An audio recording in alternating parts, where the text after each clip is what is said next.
لو ختم. کیونکہ عادت بھی تو آپ نے کر کر کے ڈالی ہے نا, تو چھوڑ چھوڑ کے چھوٹ جائے گی یہ. لیکن اگر پھر بھی ہو رہا ہے گناہ تو 3 کام پابندی سے کرو اگر گناہوں کی لت پڑ گئی ہے. پہلا کام کیا کرنا ہے, جب بھی ہو جائے توبہ لازمی کرنی ہے, اس پہ اطمینان کر کے بیٹھ نہیں جانا کہ اب ہو گیا تو چلو یار اب تو ہو گیا, اب ایسا ہے کہ 25-30 مرتبہ اور کر لیں تو پھر دیکھیں گے کیا کرنا ہے ہم نے. سمجھ میں آ رہی ہے بات کہ نہیں آ رہی؟ ہو گیا تو فوراً کیا کرنا ہے, اے اللہ دل سے معافی مانگو, مجھے معاف کر دے, میں تجھ سے معاہدہ کرتا ہوں کہ آئندہ یہ جرم نہیں کروں گا. پہلا کام تو یہ فوراً کرے وہ.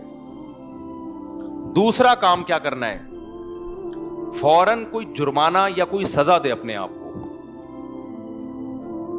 اپنے آپ کو بغیر سزا کے چھوڑنا نہیں ہے کہ آپ نے کر لیا تو چلو ہو جاتا ہے, آخر انسان ہے. نہیں ہوتا بھائی, انسان ہے تو پھر ٹھکائی بھی انسانوں کی